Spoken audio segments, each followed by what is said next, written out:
let's look at an equation, or I'm sorry, an example here of doing this. We want to find the length of the curve defined as x equals cosine cubed of t and y equals sine cubed of t on the interval from 0 to 2 pi. This is actually an example out of your book again. The figure that's graphed by this is called an asteroid. It's fun, isn't it? If you graph this, what it ends up looking like, I'll just show you a picture here. What it ends up looking like is kind of a four-pointed star almost. And I would recommend, just for practice, to go ahead and try to graph it yourself, but it's going to look like this.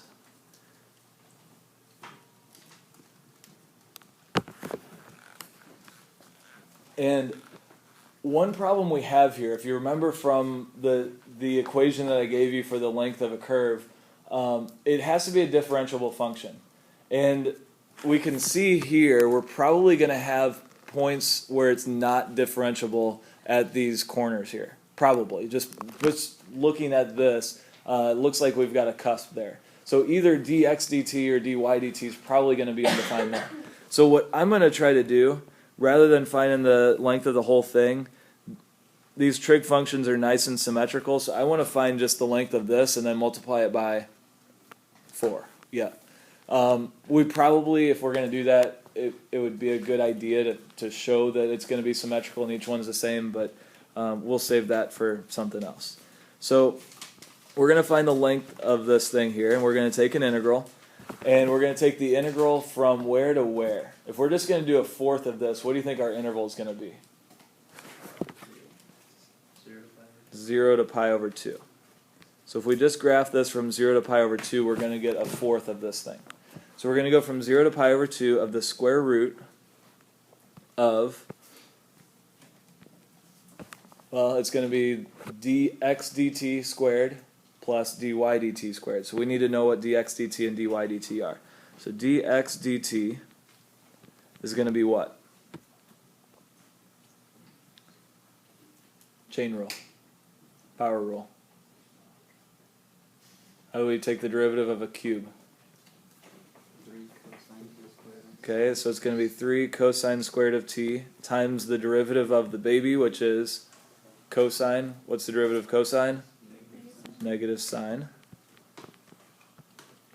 All right, so dx dt is going to be it's going to be that. dy dt is going to be what? Sine squared of t times cosine of t. And so we're going to square these and put them into the square root and add them together. So when I square it, I get, I'm going to run out of room here pretty quickly. So dx dt squared is going to be 9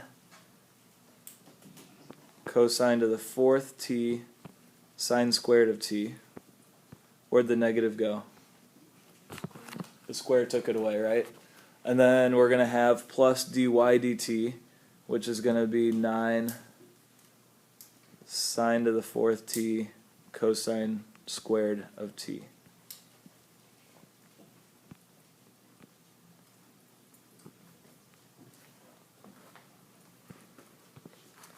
I'm going to clear some space for work here. This looks pretty ugly right now, but it cleans up pretty nicely. And the reason it cleans up pretty nicely is we can factor out, I need a squared here, sorry. I can factor out a cosine squared times sine squared.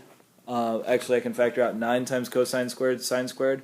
So what I end up with is the integral from 0 to pi over 2 of the square root 9 sine squared t cosine squared t times, and what's left is cosine squared t plus sine squared t. I like that identity. What is cosine squared t plus sine squared of t? That's 1, so that just goes away. So this square root then is going to be 0 to pi over 2, and it's going to be the absolute value of 3 sine of t cosine of t. Where'd the absolute value come from? When you take the square root.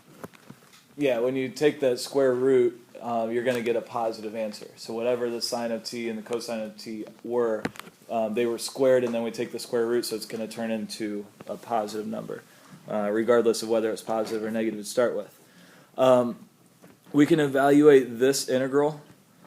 I'm going to move it up a little bit here, but we can evaluate this integral using substitution. If I let u equal the sine of t, then du equals what? Cosine of t dt. And so this part right here is going to be du, with our absolute value, of course. This part right here is going to be u. So what we end up with then is the integral. I'm going to move that 3 out front. 3 times the integral of u du. And our limits are going to change also. So when we take the sine of 0, what do we get? 0. So my lower limit actually didn't change because the sine of 0 is 0. What is the sine of pi over 2? 1. So now I'm just going from 0 to 1. So we get 3 times u squared over 2 evaluated from 0 to 1, which is going to be what?